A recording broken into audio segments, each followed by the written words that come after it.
The forest moon glowed with strange amber light as Jiho walked through the twisted trees. His boots crunched on the purple moss that covered everything on Talvek 9. He had been studying the wildlife here for 2 years now, always watching from a distance, always careful not to disturb the natural order of things. Today felt different, though. The air smelled wrong, metallic and sharp. Jiho stopped and pulled out his scanner, checking for dangerous gas levels. Everything read normal, but his instincts screamed that something was off. He had learned to trust those instincts on frontier worlds, like this one. The sound reached him first. A low, pained whimper that made his chest tighten. Jiho knew that sound. It was the universal language of suffering, recognizable whether it came from a human child or an alien creature. He moved toward it slowly, careful not to make sudden noises. Through his binoculars, Jiho spotted the cave entrance, partially hidden behind fallen rocks. The opening was small, barely large enough for him to crawl through if needed, but he wasn't looking at the cave itself. He was looking at what huddled inside it. The Ravith juvenile was bigger than Jiho expected, probably around 200 kilograms despite its young age. Its scaled hide bore 2 distinctive silver stripes down its back, shimmering even in the dim light of the cave. The creature's sides heaved with labored breathing, and Jiho could see the dark stain of blood matting the scales along its flank. Jiho set up his scope on a stable rock 30 meters away.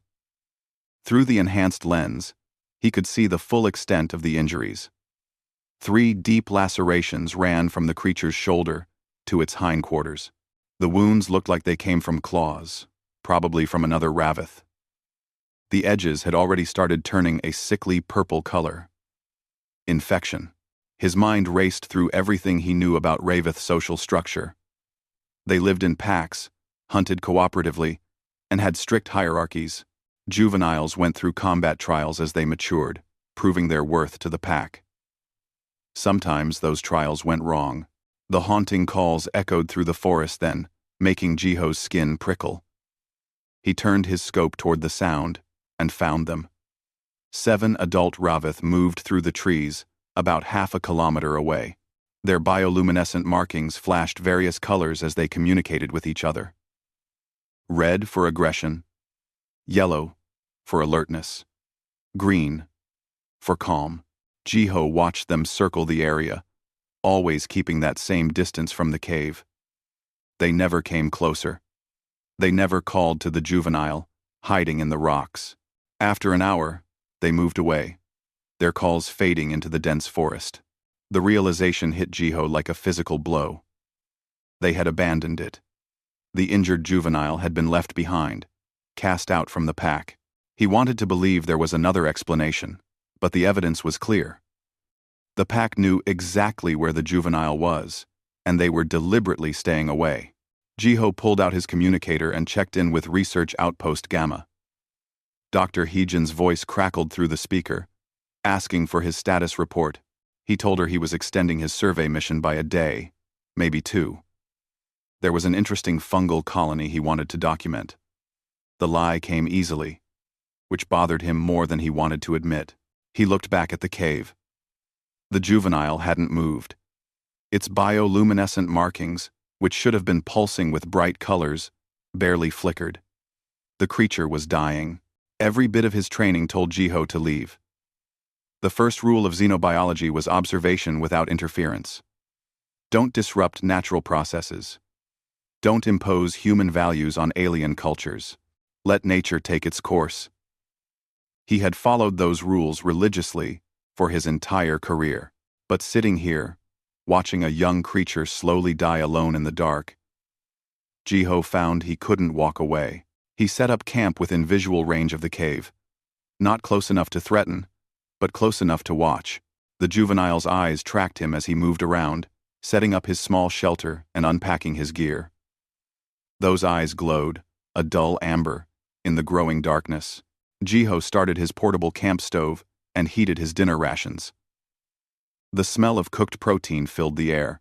He ate slowly, pretending not to watch the cave, but keeping the juvenile in his peripheral vision the whole time.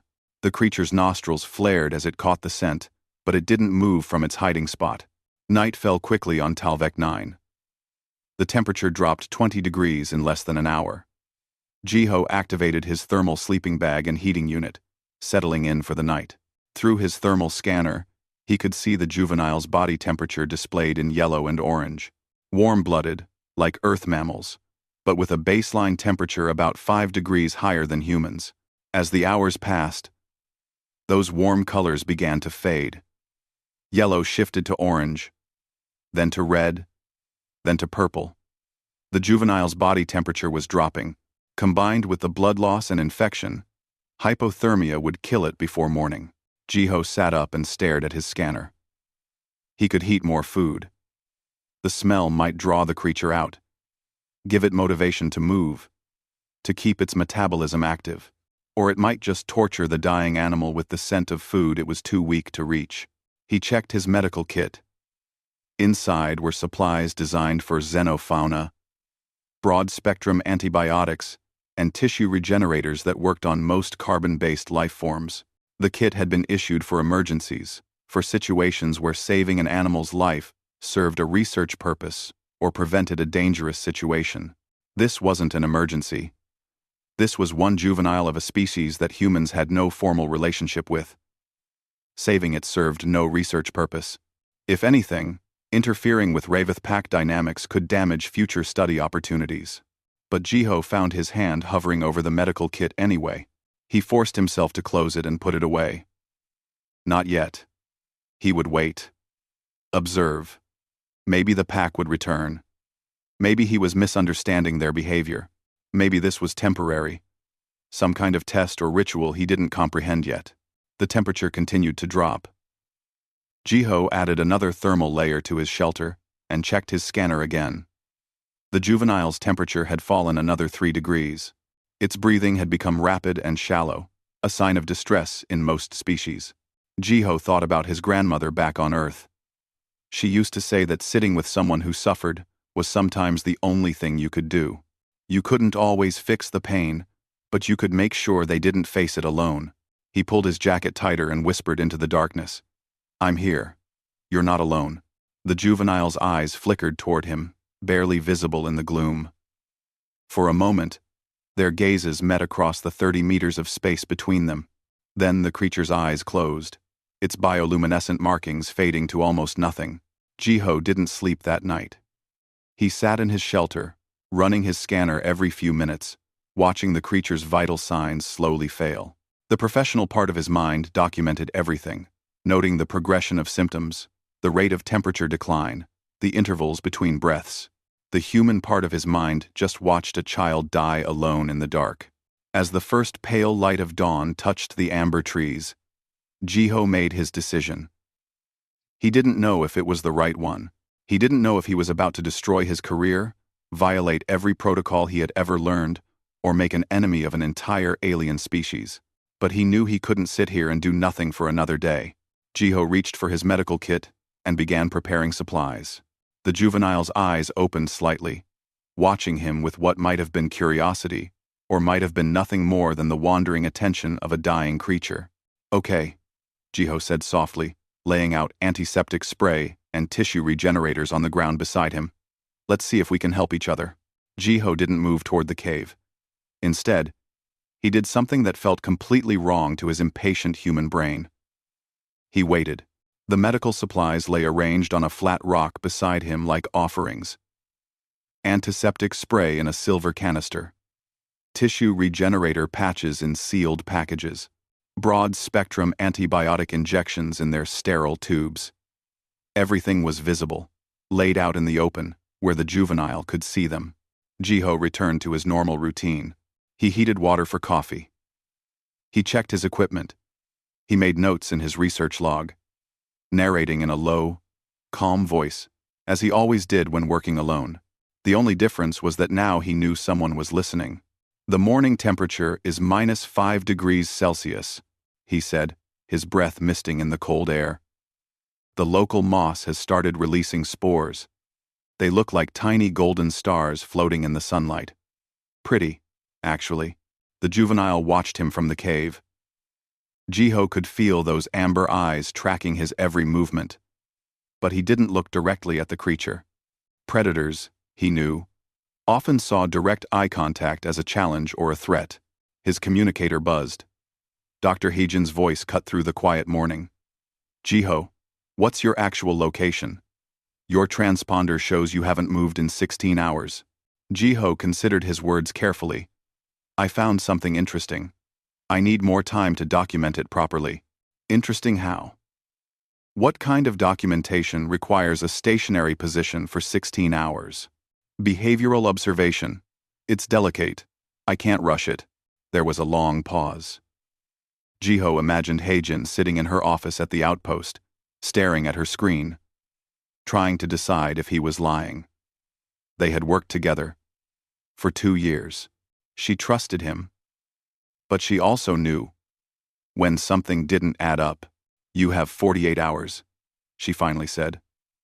Then, I'm sending someone to check on you. And Jiho? Whatever you're doing, be careful. I will. Thank you. The connection ended. Jiho let out a breath he didn't know he was holding. 48 hours. That would have to be enough. He heated a protein bar over his camp stove, letting the smell waft through the clearing. The juvenile's nostrils flared. Its head lifted slightly, just a centimeter or two, before dropping back down with exhaustion. Jiho ate slowly, making small sounds of satisfaction.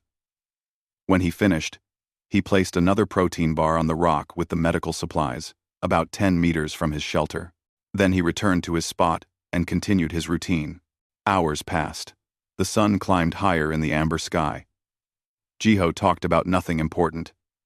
He described Earth, a world covered mostly in water where the trees were green instead of amber. He talked about his grandmother who raised him after his parents died.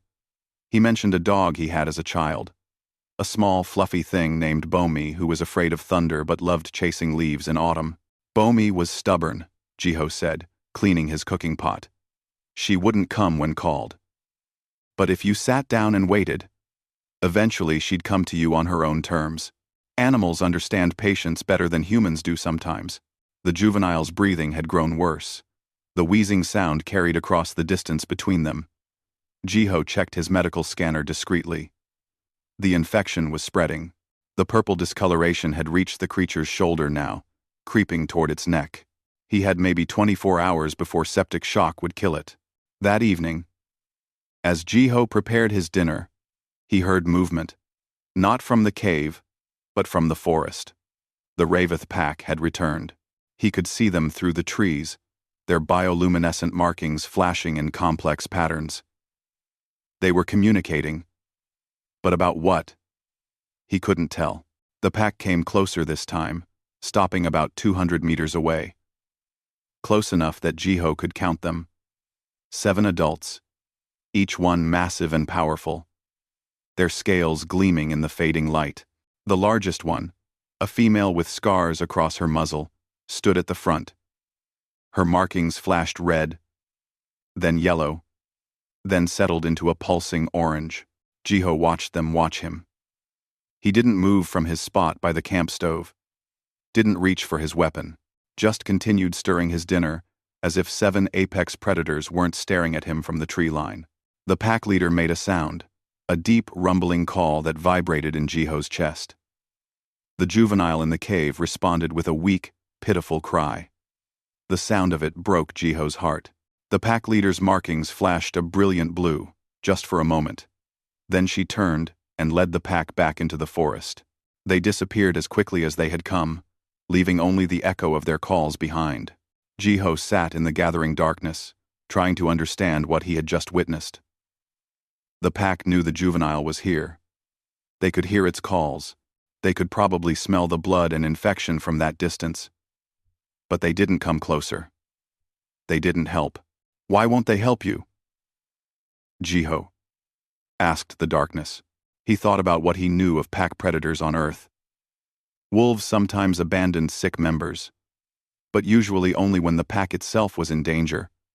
When resources were scarce, lions might drive out injured males, but females with cubs received care and protection. But this didn't feel like abandonment born from cruelty or resource scarcity.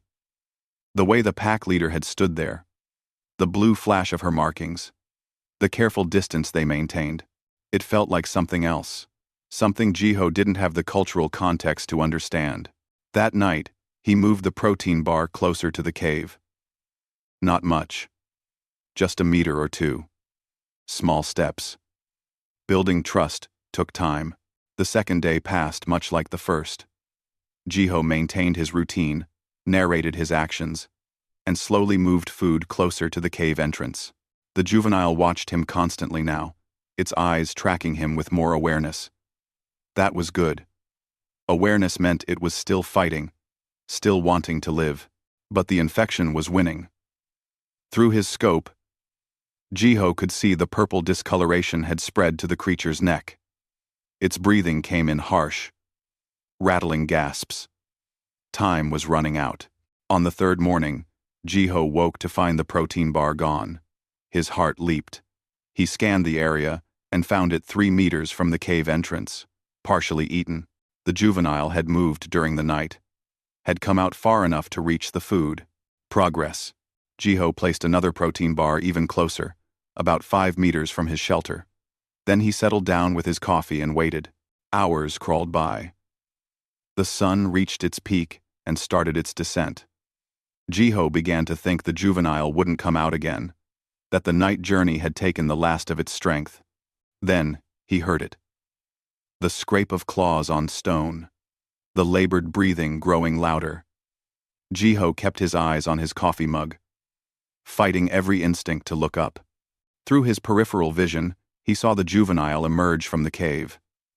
It moved slowly, dragging its injured leg, leaving a trail of fresh blood on the purple moss. Every movement clearly caused agony, but the creature kept coming.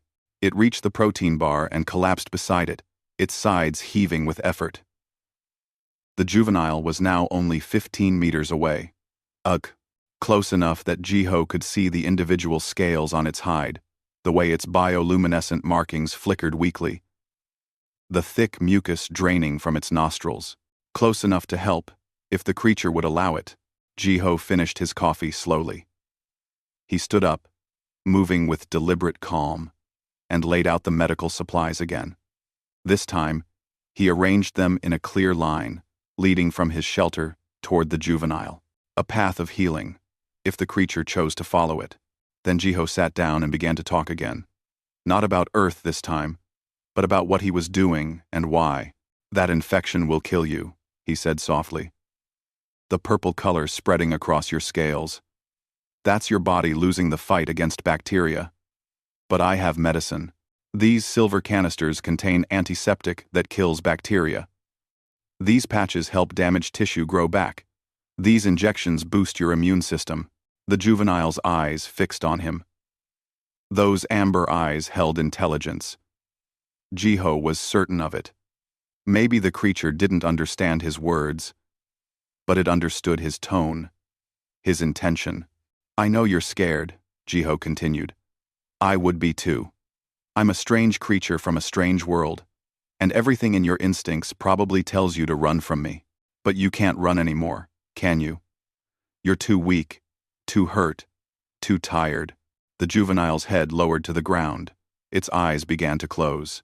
Stay with me, Jiho said urgently. Don't give up. Not yet. Not when help is this close. But the juvenile's eyes closed anyway. Its breathing grew shallow. Through his scanner, Jiho watched its body temperature drop another degree. He had perhaps 12 hours left. Maybe less. Jiho looked at the medical supplies between them, at the dying creature 15 meters away, at his own hands that could help, if only allowed to do so.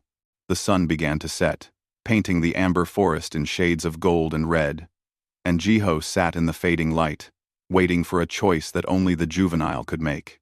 The fourth morning arrived cold and gray. Jiho woke to find the juvenile had moved again during the night. The creature now lay only 5 meters from his shelter, close enough that he could hear every labored breath, every small sound of pain. The infection had become critical. The purple discoloration now covered half the juvenile's body, spreading across its chest and up its neck. The creature's bioluminescent markings barely flickered, like dying stars struggling to shine. Jiho made his decision. He gathered the medical supplies and moved them beside his seat. Then he began laying them out one by one, narrating each item in that same calm voice he had used for days.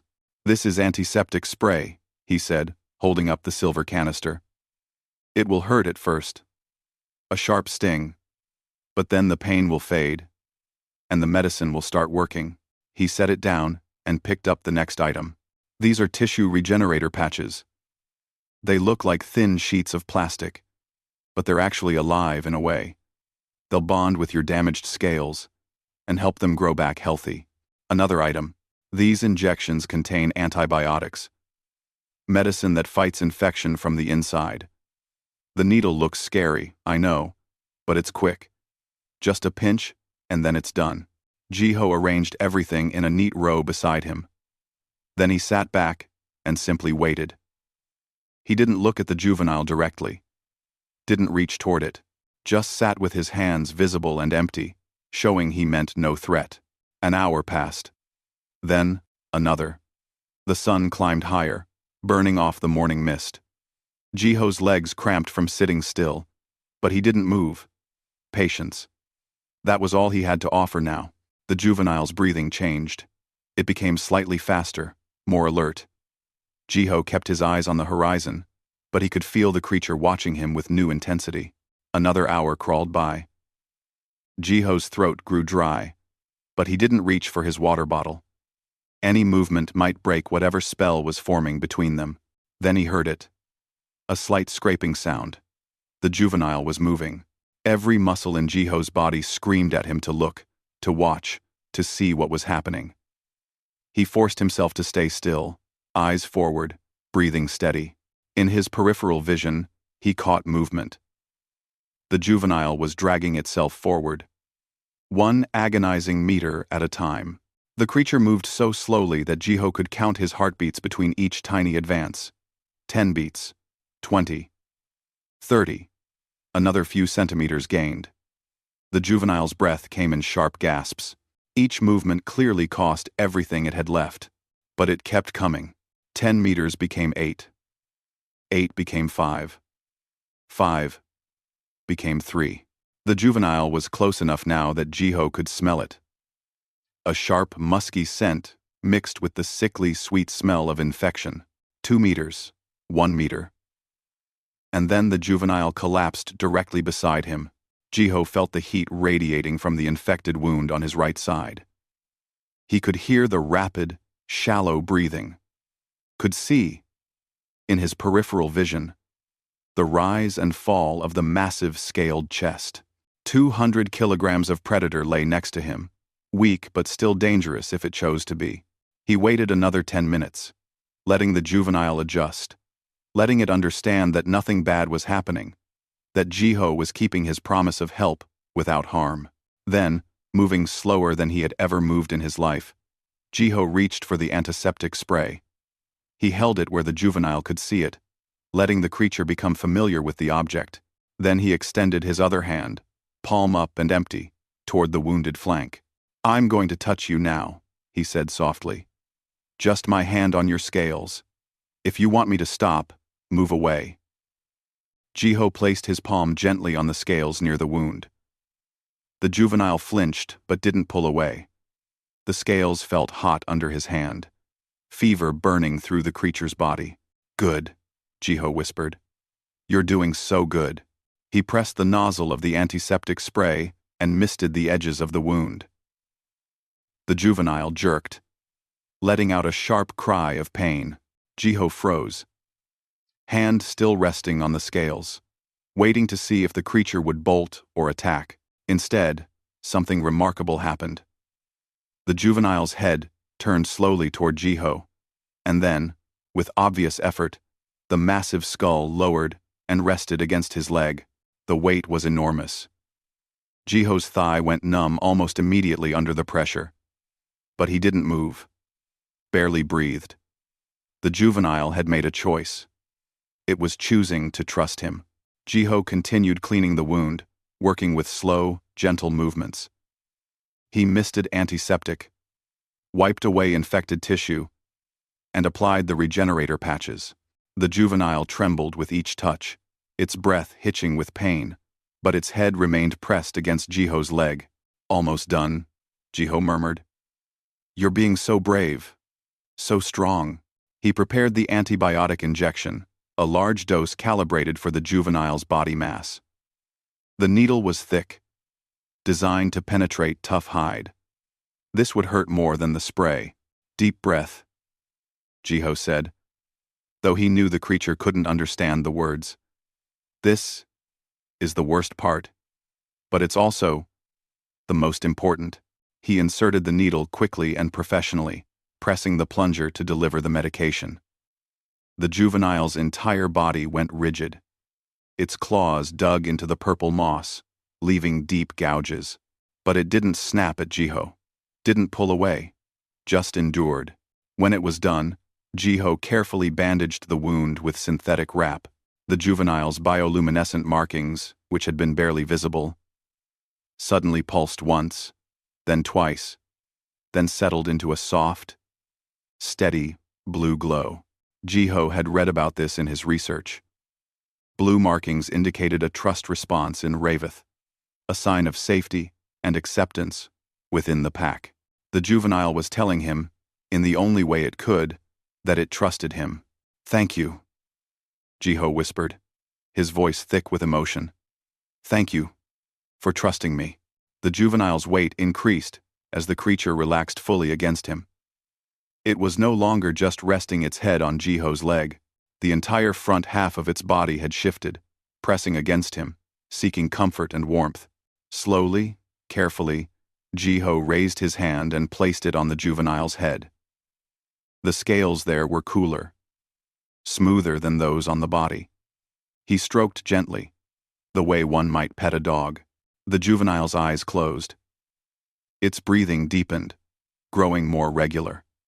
The antibiotics were already working, helping the creature's body fight back against the infection. Jiho continued stroking the scaled head, feeling the slight ridge where bioluminescent cells pulsed beneath his palm. He had crossed a line today.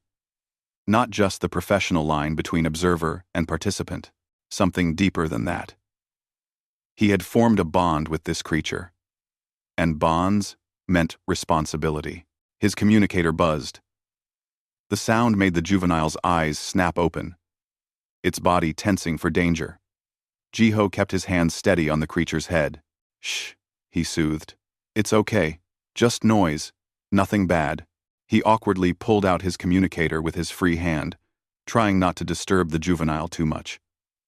Dr. Heejin's face appeared on the small screen. Her expression worried. "Jiho, your 48 hours are almost up. I need your status." "I'm fine. Healthy. Safe." "That's not what I asked." "What are you doing out there?" Jiho looked down at the massive predator lying in his lap, at the bandaged wound, at the blue glow of trust pulsing from its markings. How could he possibly explain this? "I'm making first contact," he said simply. Heijin's eyes widened. "First contact? With what? The Raveth?" "Jiho, you're not authorized to." "I know, but it's happening anyway. You should send someone. Someone from the diplomatic corps. Ambassador Minho. If he's available." "Jiho, what have you done?" Before he could answer, a sound echoed through the forest. The distinctive call of the Raveth pack. The juvenile's head lifted from Jiho's lap, its markings flashing from blue to yellow. Alert. Anxious. Jiho's heart began to race. He looked toward the tree line and saw them. 7 adult Raveth emerging from the amber forest, moving with the coordinated grace of experienced hunters, and they were coming straight toward him. The pack leader, the scarred female, was at the front.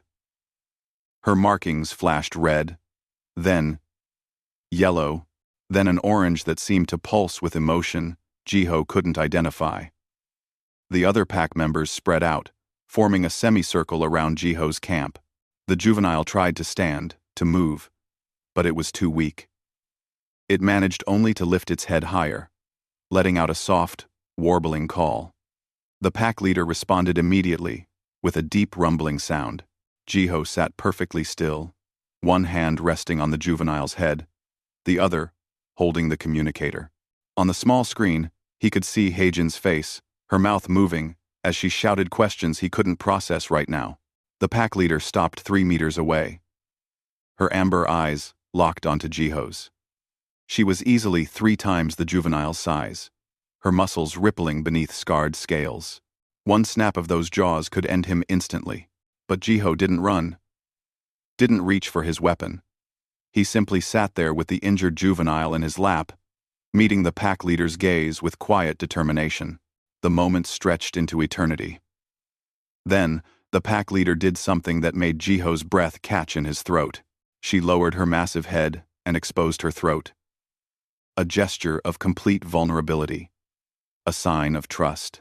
And every other member of the pack followed her lead.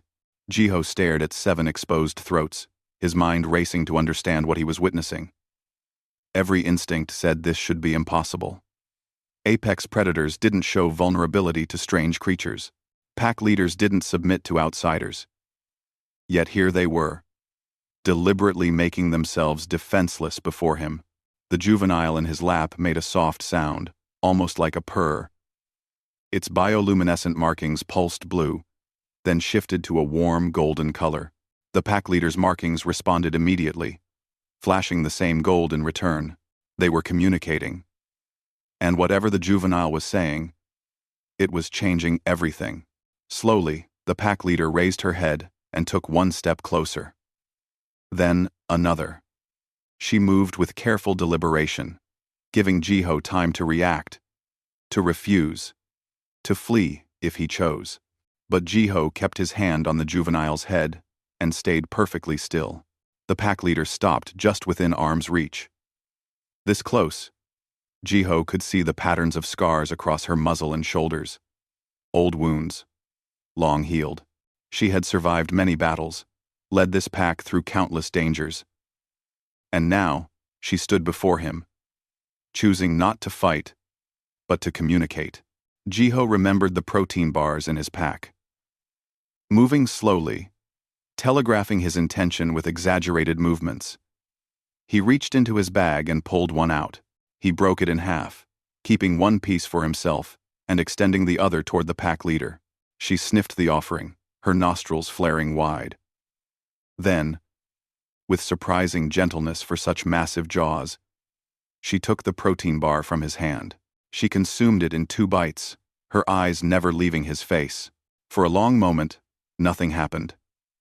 Then, the pack leader turned her head and made a sharp, barking sound. One of the other pack members immediately disappeared into the forest. The rest remained in their semicircle, watching with obvious curiosity.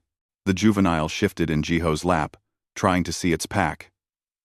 Jiho helped support the creature's head, letting it maintain eye contact with the adults. More bioluminescent flashing occurred. A rapid back-and-forth conversation in a language of light and color. The pack member who had left returned, dragging something behind it. A fresh kill. A grazer with 6 legs and spiral horns. The creature deposited it at the edge of Jiho's camp, then backed away to rejoin the others. A gift. An exchange. Jiho had offered food, and they had responded in kind. "Thank you," Jiho said, knowing they couldn't understand the words but hoping they understood the tone. The pack leader's markings shifted to a soft green. Calm. Acceptance. Jiho pulled out his communicator again. Heijin's face appeared immediately. Her expression, a mixture of terror and awe. "Jiho, are you seeing this?" she whispered, as if speaking too loudly might shatter the moment. "I'm seeing it. I'm living it. And I have no idea what I'm doing. You're doing beautifully. Don't move. Don't change anything. Minho is already en route with a full team. They'll be there in 6 hours. I'm not sure I can hold this position for 6 hours. You have to. This is the first peaceful contact with the Raveth. Ever. Do you understand what this means?" Jiho looked at the juvenile in his lap, at the pack arranged around him, at the strange communion happening in this small clearing on an alien world. He understood exactly what it meant. Over the next few hours, a remarkable transformation occurred. The pack settled down, arranging themselves in a loose circle around Jiho and the juvenile. They didn't crowd him, didn't threaten. They simply lay in the purple moss and watched. Jiho started naming them in his mind. The pack leader became Misun, a strong name for a strong presence. The curious young adult who kept inching closer became Teho. The elderly one with the graying scales became Unji. The aggressive male, who still maintained his distance, became Junho.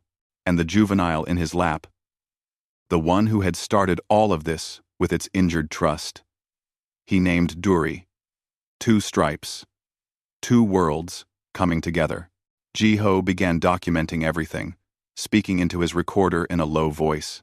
He described the pack dynamics he observed, the way they communicated through bioluminescent patterns, the careful respect they showed for personal space. Teho was the first to approach closer. The young adult moved with the exaggerated caution of someone trying very hard not to seem threatening. It stopped about 2 meters away and sat down, its markings flashing curious yellow. Jiho slowly extended his hand, palm up. Teho leaned forward, stretching its neck to sniff without getting any closer. Its nose was cold and wet when it brushed against Jiho's fingers. Then Teho pulled back, its markings flashing pleased orange. One by one, the other pack members grew bolder. Unji approached next, moving with the stiff gait of age. She settled down on Jiho's left side, close enough that her warmth pressed against his arm. Her markings pulsed a calm blue, and she closed her eyes as if taking a nap. Even Junho, the aggressive one, eventually crept close enough to observe properly. He didn't make contact, but he stopped flashing, threatening red, and settled into a watchful yellow. Misun watched it all with what Jiho could only describe as satisfaction. Her markings held steady at calm green, occasionally pulsing gold when Duri communicated with her. Jiho found himself relaxing into the strange situation. He stroked Duri's head with one hand and documented with the other, his voice a constant murmur of scientific observation mixed with personal wonder. The social structure appears more complex than we thought, he recorded. They're not abandoning injured members out of cruelty. I think they're honoring boundaries. Duri was infected, which in their biology might mean contamination risk to the whole pack. They couldn't help without endangering everyone. So they waited at a distance, hoping, but unable, to act. It made sense now. The careful distance they had maintained, the way they kept circling back to check, they hadn't abandoned Duri. They had been hoping for exactly what Jiho had provided. Someone who could help without risk of infection spreading. By healing Duri, Jiho continued, I haven't violated their culture. I've fulfilled a role they couldn't. I've saved a pack member they couldn't bear to lose, but couldn't save themselves. The sun moved across the amber sky. Shadows lengthened. Jiho's legs had long since gone completely numb under Duri's weight. But he didn't care. He was witnessing something unprecedented. Something beautiful. His communicator buzzed with regular updates from Heijin.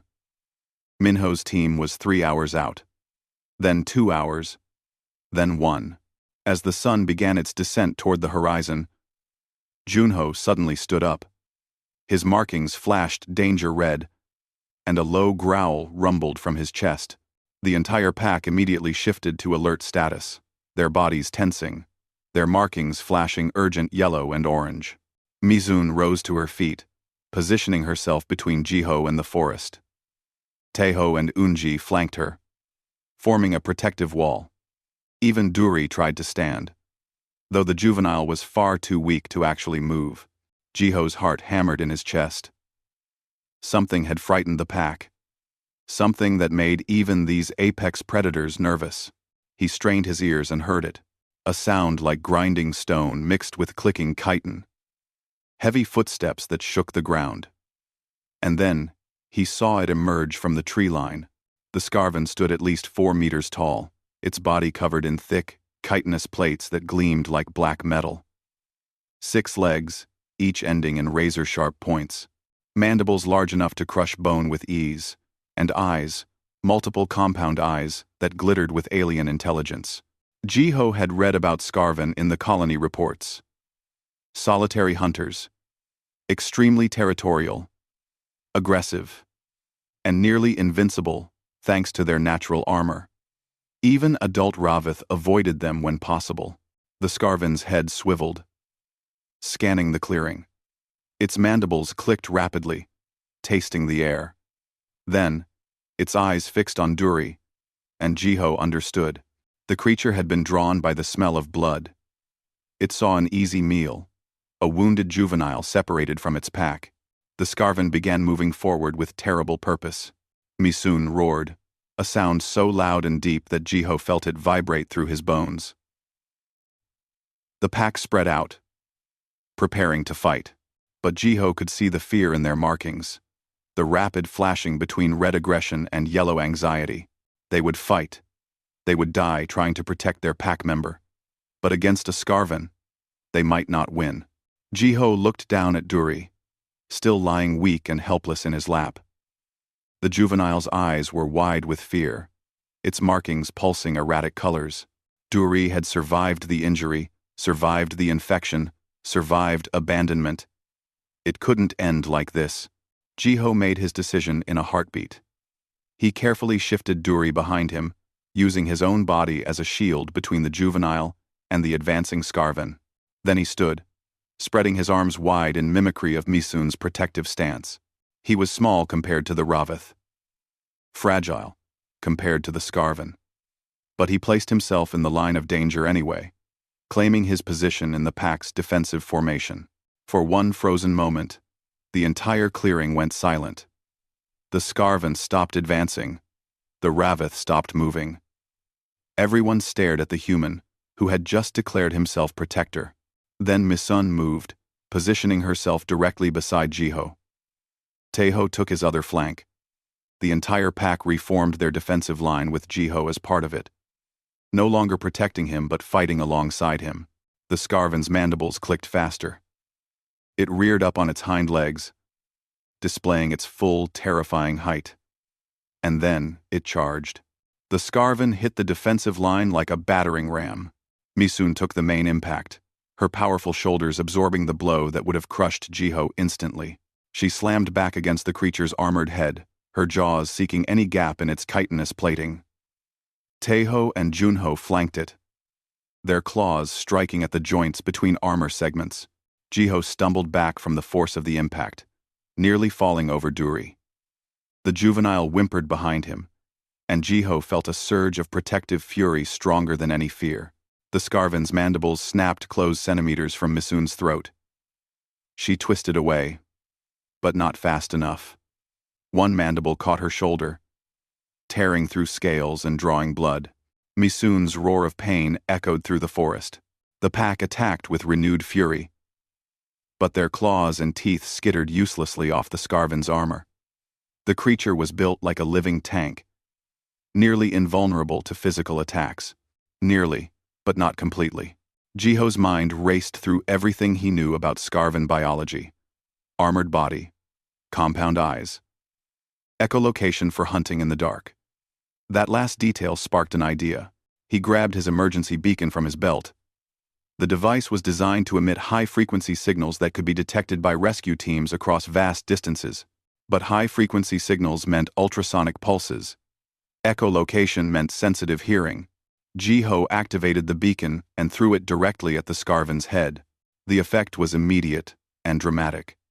The creature's head jerked back as if struck. Its mandibles snapped wildly at the air. The coordinated grace of its movement dissolved into confused thrashing as the beacon's ultrasonic pulse overwhelmed its echolocation sense. "Now!" Jiho shouted, though he knew the Ravith couldn't understand his words. But Misun understood intent. She lunged forward while the Scarvan was disoriented, her jaws finally finding purchase on the softer joint where the head met the body. She bit down with all her considerable strength, and Jiho heard the sickening crack of chitin breaking. The Scarvan shrieked, a sound like metal scraping on stone. It reared up, trying to shake Misun off. But the pack leader held on with grim determination. The other Ravith pressed their advantage, targeting the joints Jiho's distraction had exposed. Jiho grabbed his camp stove and smashed the fuel canister against a rock. Chemical fire suppressant sprayed out in a white cloud, designed to smother flames, but also excellent at obscuring vision. He threw it at the Scarvan's compound eyes. The creature's movements became even more erratic. It couldn't see properly, couldn't navigate by echolocation, and had angry Ravith tearing at every vulnerable point on its body. Finally, the Scarvan made the only choice it could. It broke away from the pack and fled, crashing through the forest with injured fury, leaving a trail of ichor behind it. The Ravith let it go. They didn't pursue. Misun stood at the forest edge, her markings flashing victory gold, blood dripping from her wounded shoulder. The pack gathered around her, pressing close in relief and celebration. Jiho's legs gave out. He sat down hard on the purple moss, adrenaline leaving his system in a rush that made his hands shake. Duri immediately crawled over to him, pressing against his side, seeking comfort, and offering it in return. That was insane, Jiho muttered to himself. Completely insane. Misun turned away from the forest and approached him. Her wounds were bleeding, but not critically. She would survive. They all would. The pack leader stopped in front of Jiho and did something that made his throat tight with emotion. She carefully licked the scrape on his shoulder, where the Scarvan's wild thrashing had caught him. Her saliva had antiseptic properties, he remembered from his research. She was treating his wound the way pack members treated each other. Then Misun gently pushed him with her massive head, the gesture clear. Jiho obeyed, too exhausted to argue. He lay back on the moss, and Misun settled down beside him, her warm bulk providing shelter from the cooling evening air. Duri curled up on his other side, the juvenile's head resting on his chest.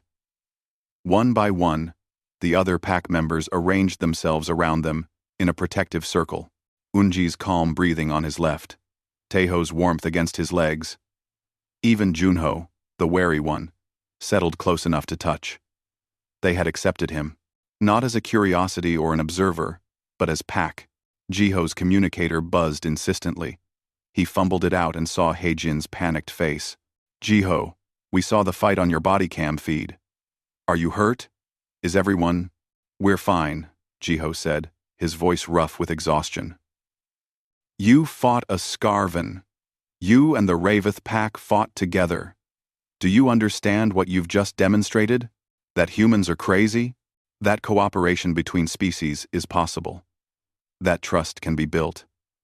That we're not alone in valuing courage and loyalty. The sound of engines filled the air. Jiho looked up to see 3 transport vehicles landing at the edge of the clearing, their lights cutting through the gathering darkness. Ambassador Minho emerged from the first one, flanked by xenodiplomacy specialists and medical personnel. The Ravith pack tensed, their markings flashing cautious yellow. But Misun didn't move from Jiho's side, and the others took their cue from her. If Jiho trusted these new humans, they would wait to judge them as well. Minho approached slowly, his hands visible and empty. He stopped a respectful distance away and bowed, a gesture of respect that translated across species barriers. Jiho, Minho said quietly, I need you to introduce us. Jiho struggled to sit up. Duri whimpered in protest but adjusted, keeping contact with him. Misun watched the approaching humans with wary intelligence. Misun, Jiho said, placing his hand on the pack leader's scarred head. These are my pack. More humans. They want to learn from you, to build friendship between our peoples. Misun couldn't understand his words, but she understood tone and gesture. She looked at Minho, then back at Jiho. Her markings pulsed, questioning yellow. Jiho nodded. They're good, like me. It was the simplest explanation, but it was enough. Misun rose to her feet and approached Minho with slow deliberation. The ambassador held his ground, showing no fear despite facing a predator that outweighed him 3 times over. Misun sniffed him thoroughly, then turned her head and exposed her throat. The gesture of trust, offered to a new human. Minho understood. He slowly reached out and placed his hand on Misun's neck, accepting the bond she offered. The xenodiplomacy team immediately began their work. Medical scanners to check injuries on both species. Linguistic specialists recording the bioluminescent communication patterns. Cultural experts documenting every interaction, but Jiho barely noticed. He was too busy stroking Duri's head and watching the juvenile's wounds finally beginning to heal properly. The infection was gone. The fever broken. In a few days, Duri would be healthy enough to run with the pack again. Dr. Heijin arrived in the second wave of personnel, rushing over to examine Jiho personally. "You know you're going to be famous, right?" she said while checking his vital signs. "The first human to be accepted into an alien pack structure.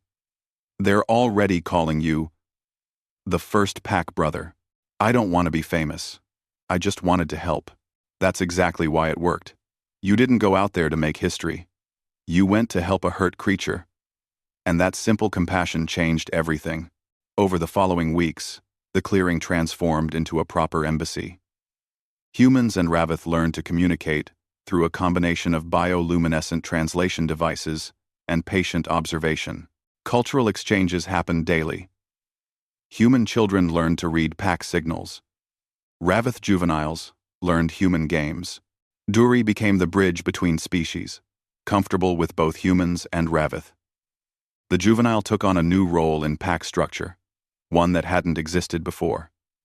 Healer, diplomat, friend. 6 months after that first desperate night, when Jiho found an injured juvenile in a cave, he sat at the edge of the expanded settlement, watching the sunset paint the amber forest in shades of gold. Duri, now fully grown and bearing the distinctive blue markings of a pack healer, rested beside him.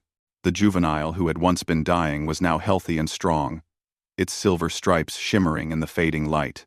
Dr. Heijin found them there and sat down on Jiho's other side. "The council is rewriting first contact protocols based on your experience," she said.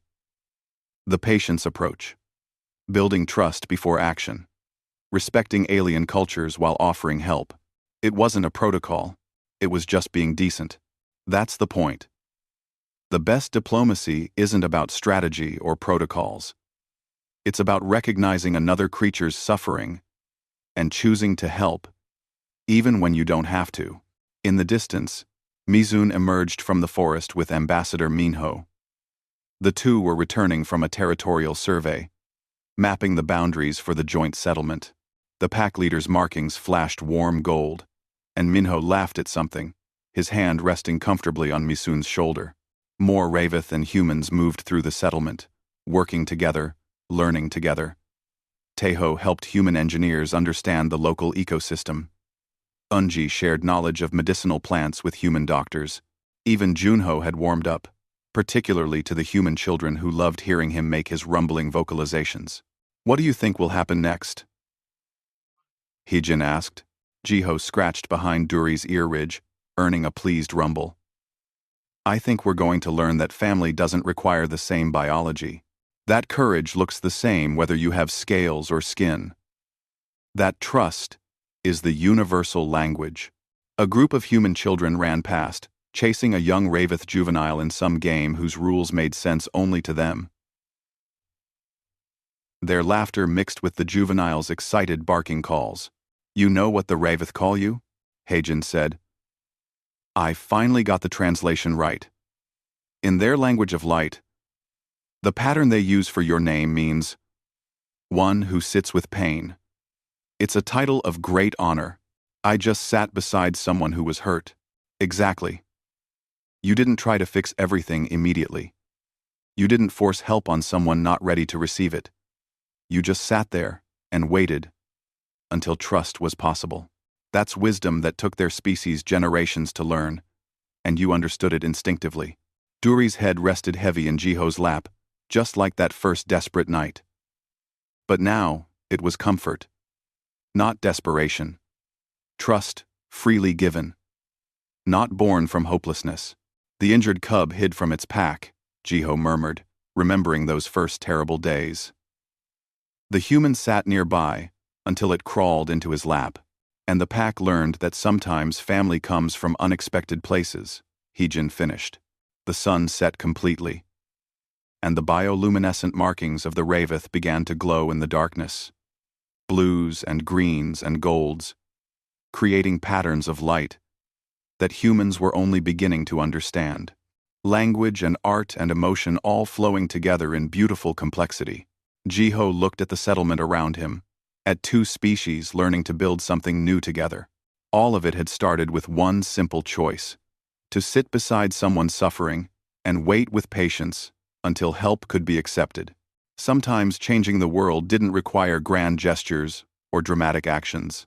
Sometimes it just required the courage to stay when everything told you to leave. To help when it would have been easier to walk away. To trust that compassion was universal. The injured cub had crawled into his lap, and in doing so, had taught both their species that the boundaries between us and them could be bridged with nothing more complicated than kindness and patience. Duri's markings pulsed gentle blue. The color of trust. The color of family. The color of home.